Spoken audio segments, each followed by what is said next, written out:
Tone ही बदल गया। अच्छा, पहले वाला मतलब सुमन ठीक है यार, ये मैं हूँ ना, मैं तो हुई सच में पप्पा बोलते हैं। 3 दिन पहले बहुत गुस्सा हो रहे थे, बोल रहे थे कि गौतम का नंबर दे, लेकिन मैं मेरे जैसे से मैं आप खुद ही सच समझा बात दूँ, मत मैं समझा दूँ। आप क्या समझाओगे? क्लास लीडर भी एनसीसी के बारे में देखो। सबसे पहले ना एनसीसी में दो टाइप के एनसीसी होते हैं, एक फ्लुएंट होता है, एक वर्क बेंच होता है। जो हम कर रहे हैं इसका नाम वर्क बेंच, ठीक है। वर्क बेंच में हम लोग बेसिकली स्टैटिकल एनालिसिस करते हैं। हम जो यहाँ टैब पढ़ने वाले हैं इसमें, जैसे ये रहा स्टैटिकल स्ट्रक्चर, ठीक है। फिर पढ़ेंगे ट्रांजिट, ट्रांजिट भी पढ़ेंगे हम इसमें, और फिर पढ़ेंगे हम इसमें एक बकलिंग, बकलिंग कपल, जिसके यहाँ इन लोगों ने, क्योंकि नया वर्जन, नए नए वर्जन में नई चीज़ें इस तरीके से कर दी है। दूसरी बात, पहले क्या था एनसीसी में, हम लोग जब काम करते थे तो एनसीसी में मॉडलिंग बड़ी टफ होती थी। एनसीसी में मॉडलिंग बड़ी टफ होती थी, और इसी वजह से हम कहीं ना कहीं किसी और सॉफ्टवेयर का मॉडलिंग का सहारा लेके यहाँ पर उस फाइल का, या फाइल फॉर्मेट जो है, ध्यान रखना ये फाइल फॉर्मेट सपोर्ट करता है कौन, एनसीसी, आईजीएस फॉर्मेट, ठीक है। एनसीसी के लिए कोई भी तुम मॉडल कहीं भी बनाओ, लेकिन उसे आईजीएस फॉर्मेट, कंप्लीट असेंबली भी हो, डजंट मैटर, वो तुम इसमें आईजीएस फॉर्मेट में ही सपोर्ट करेगा, ठीक है। दूसरी बात, तो सर ये सारे सॉफ्टवेयर में दिया रहेगा? हाँ बिल्कुल, हर एक सॉफ्टवेयर में आईजीएस फॉर्मेट है, हर एक सॉफ्टवेयर, ठीक है। तो तुमको ध्यान रखना है, जितने भी किसी भी सॉफ्टवेयर में काम करो, सॉल्डवर्क्स हो, कैटिया हो, एनएक्स हो, या क्रियो पैरामेट्रिक हो, कुछ भी XYZ हो, उन सब का मॉडलिंग का पार्ट वही इंपोर्ट यहाँ कराओगे जो आईजीएस फॉर्मेट में तुमने एक्सपोर्ट किया। वाईफाई लेना है, चाहिए? आईजीएस का फुल फॉर्म क्या होता है? फुल फॉर्म ये एनसीसी वालों ने वैसा कुछ बोला तो है नहीं, बस आईजीएस फॉर्मेट, जैसे डीडब्ल्यूजी का कोई फुल फॉर्म नहीं होता, हम लोग जबरदस्ती इसको ड्राइंग बोलते हैं, बट ये एक्सटेंशन है, एक्सटेंशन का कभी भी कोई फुल फॉर्म नहीं होता, याद रखो। एक्सटेंशन का फुल फॉर्म नहीं होता। चेंज किया है क्या पासवर्ड? मुझे तुम मेरे वाले से कनेक्ट कर लो, पैक पीएजी पैक,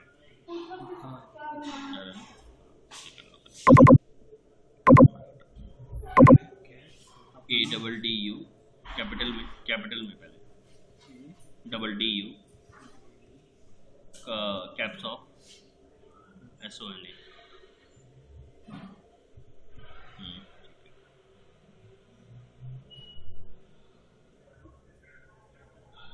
चलो देखो, तो यहाँ पर इस चीज़ का ध्यान रखना, आईजीएस फॉर्मेट का। दूसरी बात, हम लोग यहाँ पर सबसे पहले बात करते हैं मटेरियल, ठीक है। जब तुम इंजीनियरिंग डाटा में जाओगे तो यहाँ मटेरियल लाकर, ठीक है, क्लिक करोगे तो ये सारे मटेरियल खुल के आ जाएंगे। इंजीनियरिंग डाटा रिसोर्स में जैसे क्लिक करोगे ये सारे मटेरियल तुम्हें यहाँ दिखने लगेंगे, ठीक है। स्ट्रक्चर, वाटर, अगर तुमने इस पर क्लिक किया है तो इससे रिलेटेड मटेरियल मिल जाएंगे, ठीक है, ठीक, यहाँ खुल गया। इसमें क्लिक करोगे BH कर्व वाले, थर्मल मटेरियल, फ्लूइड मटेरियल, एक्सक्लिप्ट मटेरियल, देखो दिख रहा है ना, सब में अलग अलग चीज़ें। जिस पे क्लिक करोगे वो यहाँ एक बुक का साइन बन जाएगा, यानी कि वो मटेरियल असाइन होगा। तो हम लोग ज़्यादातर काम करते हैं जनरल मटेरियल पे। अडेप्टिव मैन्युफैक्चरिंग के लिए मटेरियल अलग होता है, ध्यान रखना ये सब चीज़ें, क्योंकि जिसकी मटेरियल मेट्रोलॉजी अच्छी है वही एनसीसी पे काम कर सकता है, नहीं तो नहीं कर सकता। इसलिए हम जनरल मटेरियल पे क्लिक करते हैं, कास्ट आयरन, मैग्नीशियम, पॉलिस्टिक, सिलिकॉन, स्ट्रक्चरल स्टील, जब बुक पे क्लिक करेंगे तो स्ट्रक्चर स्टील असाइन है, ठीक है। टाइटेनियम एलॉय, ठीक है, air, aluminium, concrete, copper alloy. Concrete क्यों? क्योंकि सिर्फ एनसीसी मैकेनिकल के लिए यूज़ नहीं होता है, सिविल में भी यूज़ होता है, ठीक है।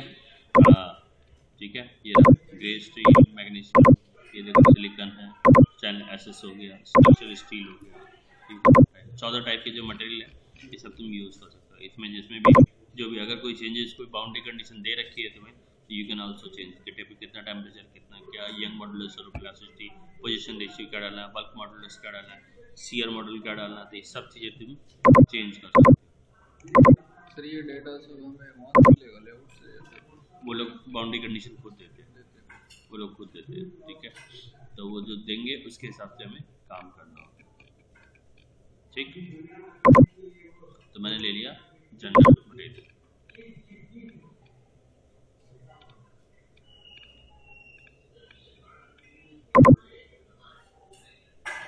ये नॉन लीनियर हो गया, ये जियोथर्मल मटेरियल भी होता है, ध्यान रखो। अभी कहाँ गया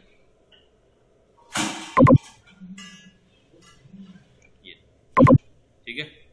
ये सारे आ गए और इसमें हमें जो लेना है एल्युमिनियम लेना है या जो भी लेना है, कंक्रीट ऐड कर लिया, हो गया टिक मार्क आ गया, ठीक है। ठीक, अब हमें क्या करना है, वापस चलना है, आगे इसमें मटेरियल असाइन हो गया। चलते हैं ज्योमेट्री पे इंपोर्ट नहीं कर रहा मैं डायरेक्ट, क्योंकि अब नए वाले एंसिस में तुम मॉडल भी क्रिएट कर सकते हो, इसके अंदर असेंबली भी कर सकते हो, मॉडलिंग भी कर सकते हो, इसमें शीट मेटल भी पार्ट बना सकते हो, हर चीज़ कर सकते हो।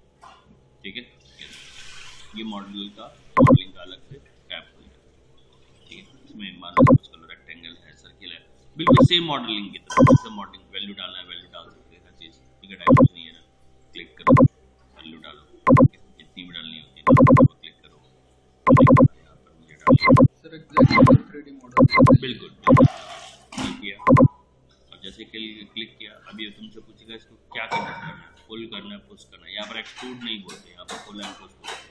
तो मैंने क्लिक किया, ठीक है। वो बनाना है, फिर से तुम गए क्या चलिए इस पे करना यहाँ पे बनाना है, ठीक है। अब क्या करोगे, फिर से पुल इसको क्लिक किया और ये नीचे ले, ठीक है, हो गया। ठीक, जब ये मॉडल बन जाए, प्लेन लेना, स्ट्रेट बॉडी करना, फिल करना, ठीक है, लॉफ्ट करना, हम लॉफ्ट बोलते हैं, हम फ्लैट बोलते हैं, ठीक है। यहाँ पर इसको रिप्लेस फेस करना, फिर यहाँ पर किसी को सरफेस के भी आप पे ट्विक करना फेस को, तो ये सब चीज़ें यहाँ पर इसमें गिवन होती है, ठीक है। स्केच मॉडल इस तरीके से कर सकते हैं, प्लस डिस्प्ले किस तरीके से देखना चाहते हो ग्राफिक्स को, ठीक है। वायर फ्रेम में देखना चाहते हो वायर फ्रेम में दिखाई देगा, शेडेड फॉर्म में देखना चाहते हो शेडेड फॉर्म में दिखाई देगा, मटेरियल कंडीशन देखना चाहते हो मटेरियल कंडीशन, ठीक है। जिस हिसाब से जैसा तुम चाहोगे, प्लास्टिक में, मेटल में, ब्रास में, उस तरीके से दिखाई देगा, ठीक है। पर्सपेक्टिव व्यू जो कि आइसो ऑर्थोग्राफिक, ठीक है। असेंबली करनी है, असेंबली आ जाएगी, अलाइन, ओरिएंट, टेंजेंट, कंपोनेंट देखाओ, यही पे असेंबली करो, ठीक है। फाइल सेव करो, स्टैंडर्ड पार्ट यूज़ करो, मेजरिंग करना है कर्वेचर वॉल्यूम के भी आप पे यू कैन आल्सो, ठीक है। ओके करोगे और कंपोनेंट ऐड करना और भी कर सकते हो, ठीक है। इसमें फिर आता है फेस शीट्स आता है, किसी कंपोनेंट को रिपेयर करने के लिए, मॉडिफाई करने के लिए, किसी फेस में मॉडिफिकेशन करनी है, यू कैन आल्सो फिर पे करना है, वॉल्यूम एस्पेक्ट। ये वर्क बेंच एक्चुअल में ये है पूरा आंसर। अब जो नया लेटेस्ट है, देखो यहीं से चला जाएगा वर्क बेंच में, इसी से मैकेनिकल में चला जाएगा, यहीं से फ्लुएंट में भी चला जाएगा, ठीक है। इसी टैब से, ठीक है। डिटेलिंग करनी है, ये नए वाले सारे आंसर्स के टैब है, इसी सीट मैटर। ये 2021 है, मैं 23 अब देखूंगा, 23 टाइम नहीं मिला, 23 नहीं कर पाया ये जोड़ने के लिए, ठीक है। और चेंजेस आए, मेरे को तो फुल टाइम नहीं मिला, मैं 23 ही डालता, ठीक है। स्टैंडर्ड हो गया, आइडेंटिटी रोल्स हो गए, ठीक है। टूल पाथ हो गए, ये पे मुझे करना है, ठीक है। टूल पाथ हो गया, ये इंडिकेशन, ठीक है। लाइनिंग के स्किल, ठीक है। तो किस तरीके से रिलीव करना है कहीं पे, no area bounded, unfold fold करना है, अनरोल वगैरह, सब चीज़ें इसमें गिवन है, ठीक है। तो ये सारा हमारे जो मॉडलिंग वाले पार्ट के अंदर आता है। मतलब जो हम लोग को जो दिक्कत होती थी ना, कि हम बहुत सारे मॉडल है ना, मजबूरन हमें किसी और सॉफ्टवेयर में नहीं आता, हमें तो चलाना मॉडलिंग नहीं आती, जो सिर्फ एनालिसिस के लिए बना है, उसको अगर बंदे को मॉडलिंग नहीं आती तो वो टोटली डिपेंड होता था डिज़ाइनर पे, रीजन बीइंग क्योंकि वो मॉडल बना ही नहीं सकता था एंसिल। हल्के मॉडल तो फिर भी मैनेज कर लोगे, हैवी मॉडल नहीं कर सकते। हैवी मॉडलिंग के लिए उसे फिर डिपेंडेंट होना पड़ता। लेकिन इस बार से जब से ये इन लोगों ने अपग्रेड किया 21, 22, 23 से, तब से बहुत सारी चीज़ें चेंजेस हुई हैं इसमें। ठीक है, तो दोगे मॉडलिंग वाला पार्ट। मॉडलिंग जैसे क्लोज करोगे फिर आता है तुम्हारा नेक्स्ट वाला पार्ट मॉडल। ये मॉडल में यहाँ से अब हम बाउंड्री कंडीशन लगाते हैं कि मटेरियल जो हमने लगाया है वो दिखाई देगा, देखो चेक होता चला जाएगा अपने। ठीक है, मैं तुम्हें अभी एक प्रोजेक्ट भी दिखाऊंगा। देखना अभी जो मैंने प्रोजेक्ट रिसेंटली में दिया है, सोलर पैनल का हिंज का प्रोजेक्ट अभी रिसेंट में किया।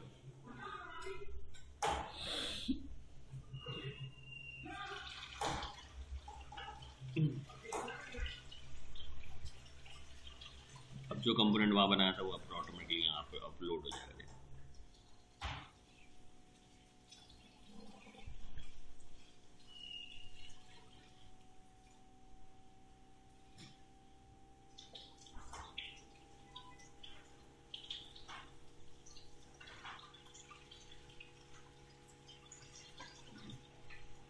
आगे ठीक है, इस तरीके से जो भी तुम मॉडल बनाओगे वो यहाँ पे आ जाएगा। आने के बाद देखो अब इसमें ज्योमेट्रीज की यहाँ देखोगे तो इसकी ज्योमेट्री सॉलिड है।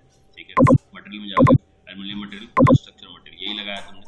ठीक है, फिर उसके बाद कोऑर्डिनेट सिस्टम्स के देखोगे तो ग्लोबल कोऑर्डिनेट पे ओरिजिन वहाँ पर है, ऑटोमेटिक तुमने ओरिजिन से बनाया। मैच जनरेट करना है, मैच जनरेट कर दो, मैच जनरेट हो जाएगा। ये सब मैं आज ओवरव्यू दे रहा हूँ, आज ज़्यादा काम नहीं करा रहा हूँ। ठीक है, फिर मॉडल कैसे इंपोर्ट करना है, कैसे काम करते हैं वो बताऊँगा। ठीक है, फिर उसके बाद यहाँ आते हैं लोडिंग की बात कि कौन कौन से लोड लगाने हैं। मैंने कहा फोर्स लगाना है सर। पहले सबसे पहले फिक्स सपोर्ट। कौन सा सपोर्ट होता है, क्योंकि एक साइड से फिक्स करोगे ना तभी ना जिस पे लोड तभी करोगे, तो इसलिए फिक्स सपोर्ट। तो मैंने फिक्स सपोर्ट ले लिया, दिस वन पे अप्लाई कर दिया, फिक्स हो गया। ठीक है, या दूसरा फिक्स और भी करना है तो तुम साथ में कंट्रोल ये भी पेज दबा सकते हो। 2 फेस हो गया अप्लाई कर दिया, 2 फेस अप्लाई हो गए, फिक्स कर दिया। ठीक, और लोड कहाँ डालना है, मैंने कहा कि फोर्स डालना है मुझे सर इस वाले साइड पे। ठीक है, कितने का न्यूटन का फोर्स डालना है, मैंने न्यूटन का फोर्स डाल दिया 50 न्यूटन फॉर एग्जाम्पल। मुझे नहीं पता चलेगा कि नहीं चलेगा। ठीक है, direction this one direction apply कर दिया। ज्योमेट्री कंप्लीट इंटायर बॉडी पे, अगर तुम्हें कंप्लीट इंटायर बॉडी पे जाना है तो पूरी बॉडी पे डालना। ठीक है, हो गया, अप्लाई कर दिया। ठीक, कंप्लीट बॉडी पे फोर्स भी लग गया। डिस्प्लेसमेंट भी चाहते हो सर टोटल डिफॉर्मेशन आ जाए, ठीक है, तो वो भी तुम कर सकते हो। ठीक, फिर यहाँ से जाओगे ये रहा सॉल्यूशन में डिफॉर्मेशन टोटल अभी ना डाल के पहले सॉल्व कर लो, या पहले डालना है तो पहले डाल लो। मैंने कहा कि सर डिफॉर्मेशन चाहिए, टोटल डिफॉर्मेशन कंप्लीट बॉडी पे चाहिए। ठीक है, ये रहा, कंट्रोल दबा के सेलेक्ट कर लो, ओके कर दिया। ठीक है, हो गया, डिफॉर्मेशन भी अप्लाई हो गया। फिर उसके बाद मैंने कहा कि मुझे शियर स्ट्रेस और स्ट्रेन चाहिए। ठीक है, और वो भी शियर चाहिए। ठीक है, शियर भी एंटायर बॉडी पे ले लिया, एंटायर बॉडी अप्लाई। ठीक, शियर आ गया, उसके बाद कर दिया। जितना टाइम लेगा वो टाइम वेट करना, स्टैटिक कोड जनरेट हो जाएगी, सारा डेटा निकल जाएगा। जलेगा नहीं जलेगा, ब्रेक हो जाएगा, टूट जाएगा, क्या होगा सब बता देगा सर इसमें वो करेगा हाँ देखो ना, अभी देखो हो गया सॉल्व। टोटल डिफॉर्मेशन देखो, ये देख रहे हैं, that is called total deformation. फिर इसके यार इसमें सब दिखाते हैं, इसमें वीडियो बन जाती है, वीडियो सेव हो जाती है, सामने वाले क्लाइंट को वीडियो तक दे सकते हैं। ये देखो,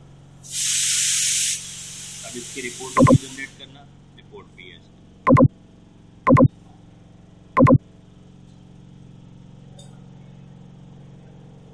रिपोर्ट भी, ये आ गया रिपोर्ट, खुद ब खुद जनरेट करके दे देगा, कुछ भी नहीं करना। और एनसी की रिपोर्ट स्टार्ट ग्राफ वगैरह सब जाएंगे। ये देखो ग्राफ है, ये देखो कंप्लीट। तुम्हें किसी को कुछ जवाब देने की जरूरत ही नहीं है, ये एनसी रिपोर्ट तुमने अपने हाथ से नहीं बना रहे, खुद एनसी जनरेट करके देते हैं। तो इसीलिए इसमें मुझे डाउट लग रहा है, फोर्स लगाया साइड से, ठीक है, फोर्स तुमने पूरी बॉडी पे लगाया है। अच्छा ये वाला फोर्स की बात कर रहे हो, इस वाले फोर्स की। हाँ तो डायरेक्शन किधर रखा था, नीचे की साइड में पूरी हाँ, ये हो गया तुम्हारा, ये हो गया फोर्स, ठीक है, ये फिक्स सपोर्ट हो गया, ये हो गया फोर्स कंप्लीट इंटायर या बार मतलब ऊपर से ऐसे करके नीचे लगा ऐसे के रख- नीचे फिक्स हो गया। हाँ, और ये हो गया डिफॉर्मेशन। जब डिफॉर्मेशन जब ऐसा करोगे तो डिफॉर्मेशन किस साइड में जाएगा, ठीक है ना। सही है। अब देखो मैं अपना प्रोजेक्ट है वो दिखाता हूँ अभी जो मैंने रिसेंट में किया।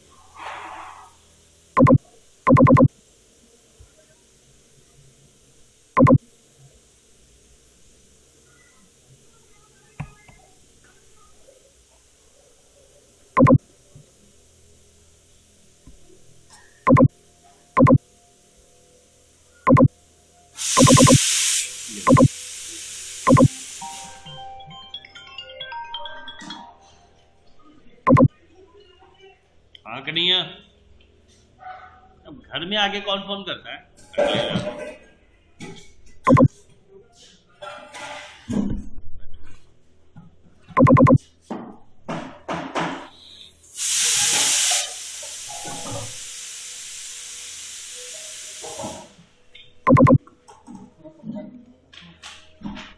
और वहीं से आ रहे फैक्ट्री से आज कहाँ आज कहाँ से आ रहे? वो चेंज करवा लिया ना। क्या सिर्फ चेंज करा दी हैं? बढ़िया। मतलब बोला तो नहीं, लेकिन काम ऐसा है कि हाँ। क्या रहा हो? काम ऐसा है कि चेंज नहीं होगा। अच्छा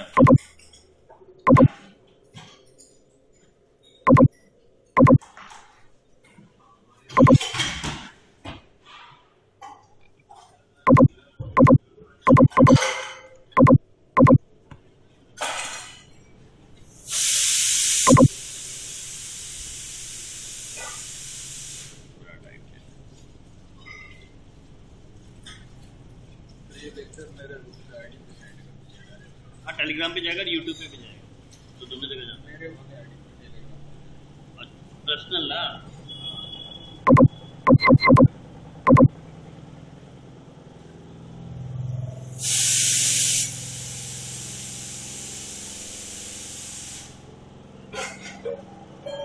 ठीक है।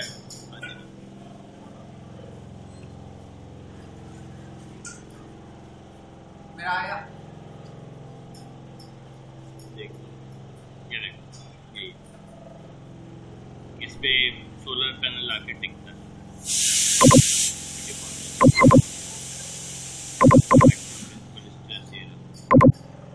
टोटल डिफॉर्मेशन ये रही। पूरे बॉडी पे फोर्स लगाया है। ये फोर्स देखो दिखाता, फिक्स तो यहाँ से है, ठीक है, पहला फोर्स ये लगा हुआ है ऊपर की साइड में, फिर एक फोर्स ये लगा हुआ है यहाँ नीचे की साइड में, लोड तो ऊपर से पड़ेगा ना प्लेट, फिर इसके बाद तो ये ऐसा हो जाएगा। सर एक फोर्स ये हो गया, एक हो गया। एक तो नीचे से हो गया, एक इस वाले बॉडी के अपर फेस पे हो गया, ऐसा ही आएगा डिफॉर्मेशन। ये ऐसा हुआ, एक ऊपर से। ये नीचे से हाँ, तो यही तो क्लैम्प होगी कि बस एक ऐसे फोर्स इस पे लोड पड़ेगा और उस पे लोड पड़ेगा, तो बॉडी ऐसे पिचकेगी तो ये हो गया टोटल डिफॉर्मेशन, ये डायरेक्शनल डिफॉर्मेशन। ये क्या दिखा रहा है? अपडेट होने का। करो रिमाइंड मी इन 3 days, पहले कंटिन्यू पे क्लिक करो, अपडेट हुआ इसके नीचे हम फोर्स क्यों देंगे फिर? क्यों? क्योंकि लोड यहीं पे पड़ेगा, प्लेट यहीं पे रखी जाएगी। तो प्लेट ऊपर रहेगा। हाँ तो ऊपर रहेगा तो वेट का तो वेट का ऊपर से फोर्स बैक करो, बैक ठीक है। स्किप नाउ लिखा हुआ तो है यार, अपडेट मांगा है क्या? स्किप नाउ पे क्लिक करना था। तो, फोर्स ऊपर से लग रहा है ना, ऐसे कुछ हम लोड दे रहे हैं। नीचे से नहीं लग रहा है। वजन कहाँ पड़ेगा? इस वाले फ्लैंज पे पड़ेगा ना। ऐसे। हाँ इस पे रखा हुआ है, तो वजन टूटने के चांसेस यहाँ से होंगे कि ऊपर से टूट जाएगा? यहाँ से। नीचे से ना, ये हाँ हाँ यही बना ना, तो मैंने फोर्स कहाँ लगाया, यही तो लगाया, यहाँ पे और यहाँ पे, यहाँ पे। ऐसे ऊपर से लगा सकते सर। खुश हो या दुखी हो? सर इसके ऊपर फोर्स नहीं लगा सकते ऐसा वाला? किससे ऊपर से लगा? ये तुम पता नहीं कौन सी दुनिया में जी रहे हो। ये देखो पहला फोर्स कहाँ है? ये हाँ इस वाले पे। ऊपर से क्यों? क्योंकि जब प्लेट इस पे रखी जाएगी वजन कहाँ पड़ेगा? यहाँ पड़ेगा। दूसरा जो फोर्स है वो ठीक इसके ऊपर में, ऊपर डायरेक्शन में, ये प्लेट को ऊपर उठा के जब हवा चलेगी, सोलर पैनल मतलब जो लगा हुआ है छत पे, हवा जब चलेगी तो लोड ये ऐसे उखड़ के मांगेगा ना आगे से। मुझे लगा उसका लोड जो सोलर पैनल का है। उसका लोड लेगा, अचार डालेगा, हलवा डालेगा, उसका लेड वो कौन सा उस पे क्या आदमी खड़ा होगा सोलर पैनल? वो कूदने तो कहीं भी कूद, ठीक है। तो यही मैंने अभी प्रोजेक्ट जो रिसेंट में अभी दिया है एनसिस का, यही दिया है। प्रोजेक्ट भी दिखाता हूँ, उसकी रिपोर्ट भी, इन लोगों ने रिपोर्ट में भी मॉडिफिकेशन कराई थी।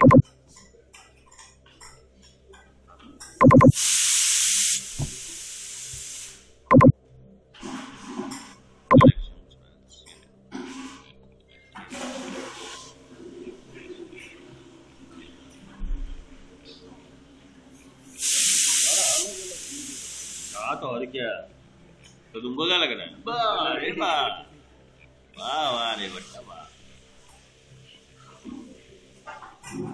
नट बोल्ट तक पे भी एनालाइज